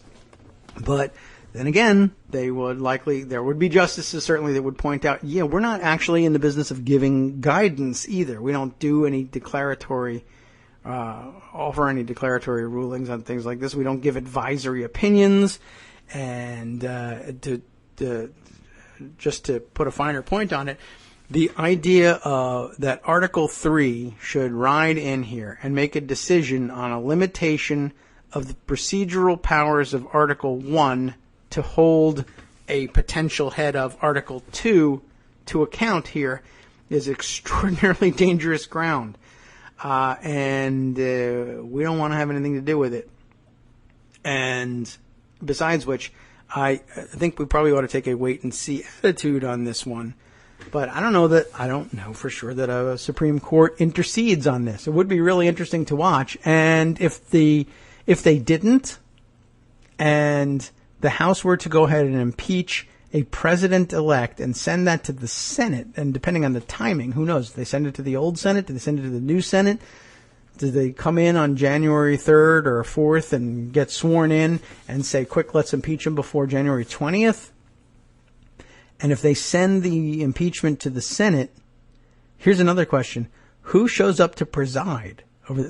Does the Chief Justice, who constitutionally would have to preside over an impeachment trial of the president, does the Chief Justice show up and say, well, everybody knows he's supposed to be president in a couple of days, so I figured I might as well? Or does he stay out of it because the court wasn't uninterested in involving itself in the case for pretty good reasons, political question doctrine? Or does the chief say, but I want to have a good seat and look important, and so I claim the right to preside over this trial? And if I do, is that conclusive if the court ever is forced to address this thing? Have I unwittingly committed the court to a position on whether or not this impeachment is viable if I show up? Because I would only preside over a presidential impeachment, and this guy's not president yet. It would make for a fascinating civil war. and that's all there is to it. There's no way of answering how this would be an enormous constitutional crisis. I don't advocate the idea, but it sure would make things fun and interesting. I don't have any reason in the world to believe even if Donald Trump were to win the election and Democrats were to win an overwhelming majority in both the House and Senate, I have no reason to believe that Democrats at that point move to impeach before Trump is sworn in. And I doubt very much whether any of you think they would do that either, as much as it may be wished for. I think we would all, if we had to place a bet, think, yeah, Democrats are going to wait and see. And we got to wait for public opinion to come around on the orange Hitler before we figure, yep, we would have to wait. So anyway, I just thought that was interesting that was even out there. And it made for a great, I'm going to put the script in development. We're going to make a movie out of this one. I just thought that was really, I don't know. The whole thing is fascinating. Can you imagine? Anyway, let's see. Here's another one. I guess we got to catch up on Trump somehow, right? Because he's going to debate tonight, allegedly. He's supposed to show up tonight. Kurt Eichenwald will not stop trying to make Newsweek relevant. It's just the guy's incurable. And he had another piece come out over the weekend, and it looks like it has auto-playing video, so let me see if I can position things to cut this off at the pass. I think I did it. No, I probably messed it up. All right, well, we'll at least lower the volume on it so that if it does come around, we won't hear it. So his weekend piece, remember, what did he do last time around? I can't even remember. It doesn't matter. We'll move on to this one. Donald Trump either lied to the Republicans or broke the law. And what a terrible choice to have to make. Should I lie to Republicans or break the law? What was now I'm curious. I want to scan back. What was his last big scoop thing?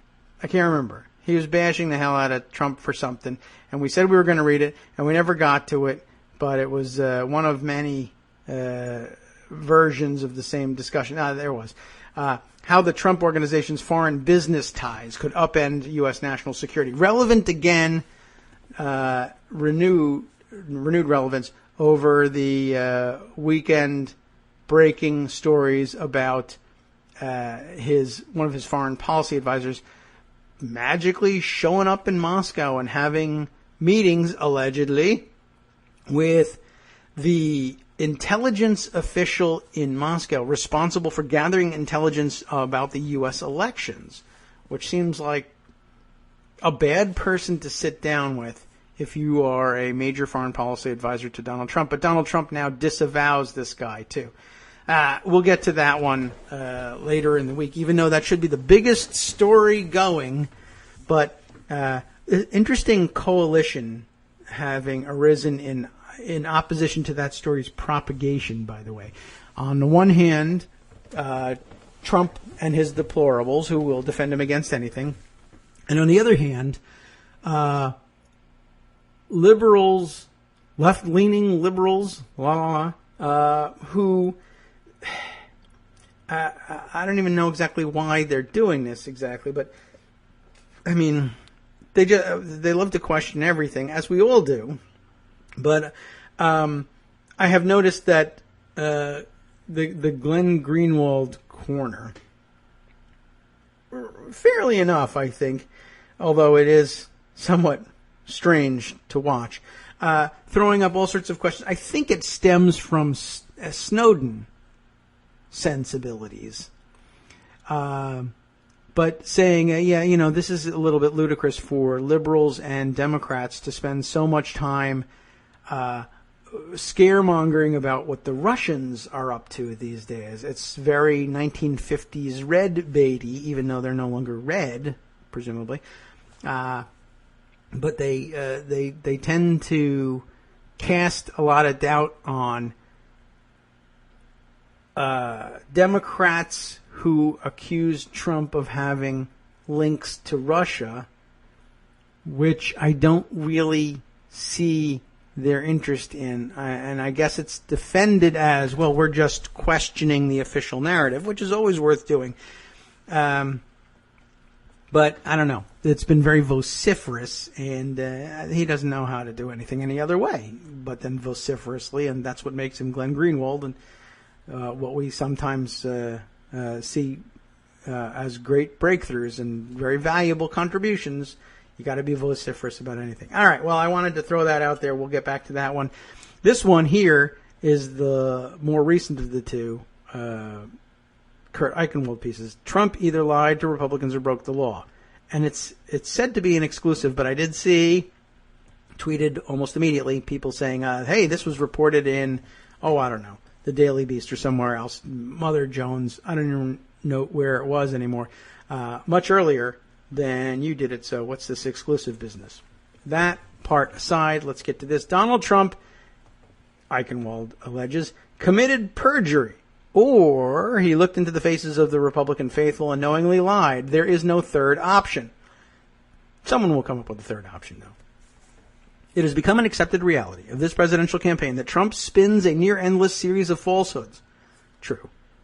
For months, the media, Hope Hicks says no, and we don't know how she does it, but she does say no, that's not true. For months, the media has struggled with this unprecedented situation. A candidate who, unlike other politicians who stretch the truth, simply creates his own reality. Although creating his own reality is exactly what Karl Rove said he was doing so many years ago. But okay, leaving that aside, Trump regularly peddles, quote, facts that aren't true, describes events that never happened, or denies engaging in actions that everyone saw him do. He utters his falsehoods so fast that before reporters have had the chance to correct one, he has tossed out 5 or 6 more. This time, it is different. Do you hear me? Different. And we'll give it a sound effect. How different? It is musically different. Trump can't skip past his perfidy here. There are 2 records. One, a previously undisclosed deposition of the Republican nominee testifying under oath. And the second, a transcript and, of course, video of a Republican presidential debate, which is, I don't think, admissible as evidence anywhere for any reason. Everyone knows everyone there is lying. But okay. In them, Trump tells contradictory versions of the same story with the clashing accounts tailored to provide what he wanted people to believe when he was speaking. This fib matters far more than when Trump was honest about why he abandoned his birther movement, or the corollary fib that Hillary Clinton started the racist story that President Barack Obama was born in Kenya. In the lie we're examining here, Trump either committed a felony or proved himself willing to deceive his followers when it suits him. No duh. Of course. Trump told the public version of this story last year during the second Republican presidential debate. And here's a photo of an exchange between Trump and Jeb Bush that is very funny because Trump is casting a shadow on Bush's face that makes him look like he has a cartoonish, almost Homer Simpson-like 5 o'clock shadow or a crazy smooth goatee of some kind going on his face. Anyway, Trump had been boasting for weeks at his rallies that he knew the political system better than anyone because he had essentially bought off politicians for decades by giving them campaign contributions when he wanted something. All true, I'm sure. He also proclaimed that only he, as an outsider who had participated in such corruption of American democracy at high levels, could clean it up. During the September 2015 debate, can you believe it? A year ago, one of Trump's rivals, former Florida Governor Jeb Bush, verified Trump's claim, saying the billionaire had tried to buy him off with favors and contributions when he was Florida's governor. The one guy that had some special interests that I know of that tried to get me to change my views on something that was generous and gave me money was Donald Trump, Bush said. He wanted casino gambling in Florida. Trump interrupted Bush. I didn't. Yes, you did. Totally false. You wanted it and you didn't get it because I was opposed to. Now he's trying to set himself He's trying to set himself up as the tough guy who put the brakes on Trump, but Trump won't have it. Trump says, I would have gotten it. Bush continues, casino gambling before. I promise I would have gotten it. During and after, I'm not going to be bought by anybody. I promise. If I wanted it, I would have gotten it. Bush says, no way. Believe me, which is funny because Trump spent the rest of the campaign saying, believe me. Trump says, I know my people. Not even possible, says Bush. I know my people, Trump says. If Trump was telling the truth that night, so be it. But if he was lying, what was his purpose? His "if I wanted it, I would have gotten it" line may be a hint. Contrary to his many vague stories on the campaign trail about being a cash-doling political puppet master, this story has a name, a specific goal, and ends in failure. If Bush was telling the truth, then Trump would have had to admit that he lost a round. And, as he assured the audience, that would not have happened. When he wants something, he gets it. But that wasn't the point he needed to make in 2007. In 2007, he's in a deposition as part of a lawsuit that he'd filed against Richard Fields, whom Trump had hired to manage the expansion of his casino business into Florida. That's, I guess, just a matter of record. In the suit, Trump claimed that Fields had quit and taken all the information he obtained while working for Trump to another company. You can understand why he'd want to sue him, if that were the case. Under oath, Trump said he did want to get into casino gambling in Florida, but he didn't because he had been cheated by Fields. A lawyer in the case asks Trump, did you yourself do anything to obtain any of the details with respect to the Florida gaming environment? What approvals were needed and so forth? A little bit, Trump said. What did you do? I actually spoke with Governor-elect Bush, and this is great. I had a big fundraiser for Governor-elect Bush, and I think it was his most successful fundraiser, the most successful that he had had up until that point. That was in Trump Tower in New York on Fifth Avenue. When was that? Sometime prior to his election. Couldn't pinpoint it, but whatever. I wanted to stop and point out, I love that even on the witness stand in a trial, Trump can't help trying to sneak in a boast, and maybe a ludicrous boast at that. I'd love to know, just automatically. If anybody else wants to do the research on it, let me know. Was the fundraiser at Trump Tower anything near the most successful fundraiser that Jeb Bush had to that point? I don't know what it buys him. I guess it's supposed to say, look, I tried very hard. I raised so much money for him that I should automatically be assumed to be on the path to winning what I want, but for this guy cheating me. I guess that was the story he was trying to tell. But anyway, I was more interested in the boast, and if you have any information on that, let me know. Anyway, so the exchange continues, right? The lawyer says, you knew that Governor Bush, Jeb Bush, at that time, was opposed to expansion of gaming in Florida, didn't you? I thought that he could be convinced otherwise. But you didn't change your mind about his anti-gaming stance. You didn't change his mind about an anti-gaming stance, did you? Trump says, well, I never really had that much of an opportunity because Fields resigned, telling me you could never get what you want, and he could never get what we wanted done. He could only do it for another company. Which is interesting because that, I guess, opens up the possibility that Fields is saying it's not that it can't be done, it's that it can't be done for you. Jeb Bush will never do this for you, Donald Trump, but he might do it for another company. Anyway, Eichenwald goes on to say, one of these stories, obviously, is a lie, a detailed, self-serving fabrication. But unlike the mountains of other lies he has told, this time the character trait that leads to Trump's mendacity is on full display. He makes things up when he doesn't want to admit he lost. And there was he could have saved, he would lose almost nothing by admitting, I tried, but you wouldn't let it happen. Millions of jobs would have been created. We could have made billions of dollars for your state. Tax revenues would have gone through the roof, but you wouldn't do it. You killed the jobs. But no, it was more important to Donald Trump than to be able to claim that he would have created thousands or even millions of jobs and billions in tax revenue, but for Jeb Bush, more important was the image of I never lose. Really? Wow, that is pretty amazing. Assume the story that he told at the debate is the lie. Even though Bush's story reinforced what Trump was saying at rallies, that he played the cash for outcomes political game for years, he could not admit that he had tried to do the same in Florida because he could not bring himself to say that he had lost. Instead, he looked America in the eye, metaphorically, and lied. And then he felt compelled to stack on another boast. His people are so wonderful that they would have gotten casino gambling in Florida regardless of Bush's opposition if Trump had wanted it. Now, he says, consider the other option, that Trump committed perjury in the 2007 testimony. There, he admitted pushing for casino gambling in Florida, but said he would have gotten what he wanted if he hadn't been tricked by Fields. The rationale for the perjurious testimony is simple. Trump wants money from a man who stopped working for him, and once again, the story lets him deny he is anything less than perfect. No question these two stories must be investigated if there is ever a President Trump.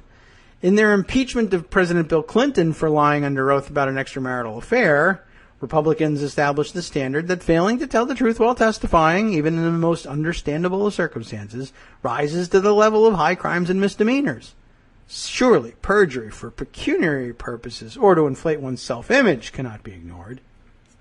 Of course, you can ignore anything, but another impeachment story anyway. Finally, the lie here matters because it shows how shameless Trump is and how reckless. He told this lie even though he knew he was standing next to a credible witness, Bush, who could contradict him, and he gambled that no one would discover his sworn testimony.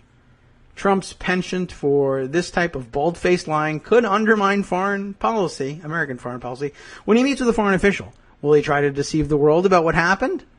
That question already came into play in early September when Trump flew to Mexico to talk with that country's president in a bizarre publicity stunt. He came out of the meeting and declared the two had never discussed his signature issue, that he would compel the Mexican government to pay for a wall along America's southern border. Before an hour had passed, a Mexican official declared that Trump's statement was false and that President Enrique Peña Nieto had told the Republican nominee that his country would never pony up cash for the wall. Either Trump lied or Peña Nieto did. The government of Mexico, one of America's most important trading partners and allies, knows whether a President Trump will be trustworthy or will lie out of convenience on matters large or small. Shouldn't the American public know the same before it votes in November? Why should the Mexicans know more about this guy than we do, right? Trump must be called upon to answer the troubling questions raised by the episode regarding Bush and gambling in Florida. Is the Republican nominee a perjurer or just a liar? If he refuses to answer, just as he has refused to address almost every other question about his character and background, Trump supporters must carefully consider whether they want to vote for a man who at best treated them like fools over the past year, and at worst, committed a crime. Well, we deserve to know a lot of things. Are we ever going to know it? No, probably not. Oh well, that's sad. I wish we would be able to know. It's terrible that we don't. Okay, let's say with the few minutes that we have left, let's catch up on the Eichenwald, the body of the latest work anyway on Trump by going back and making sure we at least have this one on the record because this is new and we're going to have to return to the specific story that broke over the weekend. Let's get back to this piece. This is how the Trump organization's foreign business ties could upend U.S. national security. Just want to see if there are any details that we ought to have on hand in this one, because it's been updated. Let's take a look at this. Is it updated for this weekend? I don't think so. If Donald Trump is elected president, will he and his family permanently sever all connections to the Trump organization, a sprawling business empire that has spread a secretive financial web across the world, or will Trump instead choose to be the most conflicted president in American history, one whose business interests will constantly jeopardize the security of the United States? Throughout this campaign, the Trump organization, which pumps potentially hundreds of millions of dollars into the Trump's family bank accounts each year, has been largely ignored. As a private enterprise, its businesses, partners, and investors are hidden from public view, even though they are the very people who could be enriched by, or will be further enriched by, Trump and his family if he wins the presidency. A close examination by Newsweek of the Trump Organization, including confidential interviews with business executives and some of the international partners, reveals an enterprise with deep ties to global financiers, of course, foreign politicians, and even criminals, although there is no evidence the Trump Organization has engaged in any illegal activities. It also reveals a web of contractual entanglements that could not just be canceled. If Trump moves into the White House and his family continues to receive any benefit from the company during or even after his presidency, almost every foreign policy decision he makes will raise serious conflicts of interest and ethical quagmires. There's an awful lot here. And, we don't have time to parse through it all. But I just wanted to, in case you missed that article, put that on the record. There's plenty of detail here. And it's something you ought to be studied up on so that we can, I guess, discuss the fallout of it. If there's anything at all that's going to come from this debate tonight that will really put the squeeze on Trump, it's going to have to be questions about his business entanglements. And I don't know how he ducks those. The questions about the wall, the questions about, dumb stuff like optics, God forbid it even gets to dumb stuff like Jennifer Flowers, then it will have been a waste of time. And it is by no means uncertain that Lester Holt won't lead us directly to that kind of waste of time. I don't have a great deal of confidence in a proper news anchor's ability to drag Trump against his will into a discussion he doesn't want to have. I don't think anybody can do that. It's just not really an option that's on the table. All right. Well, anyway, we're coming to a close for our activities for the day. Time to hand the microphone over to the folks at the after show who will round up all of the relevant stories that we have ignored to this point, and there are many. But I don't know. I felt like we wanted to focus on these things in advance of the debate, and then we can come back tomorrow and decide exactly how disastrous the whole exercise really was for the United States of America and the history or the future of the planet. If you throw in the nuclear war thing. Anyway, okay. Plenty more, though, where that came from. We'll have to spend some time dissecting the disaster tomorrow, and then we'll get back to the task of filling in the blanks about these guys and catching up on all the fun things we've parked, both Trump-related and non-Trump-related, in pocket and haven't gotten to just yet. I know that's an awful lot of stuff. It happens in an awful lot of places. We got a mention of the gun activity for the weekend, but not even all the most surprising stuff. By the way, I just want to throw this one out there before we close things out. Another gun accident at a gun show. Yes, it's been a while. Sandy, Utah. May ring a bell for you. Sandy, Utah. Yes. Crossroads of the West Gun Show. The gun show circuit with, by far, I think, the worst safety record that I have noticed of any multi-state show that I've seen. And also, by the way, probably rings a bell, in April of this year, late April, another gun show accident at another Crossroads of the West Gun Show, also at the same venue in Sandy, Utah. Unbelievable. Just 5 months apart. We'll catch up on that and a couple of other activities and, of course, updates from the front lines in Charlotte and Tulsa and elsewhere around the country later in the week. As for what's coming up next on the after show, let me switch screens real quick and tell you about Metaphor Monday. A Georgia voter predicts a bloody civil war as patriots overthrow the government if Hillary Clinton wins the election. Thanks, Georgia. White University of North Dakota students in blackface post their picture on social media just days after another racially charged incident rocked that campus, and more after this. From Daily Kos Radio on networksradio.com.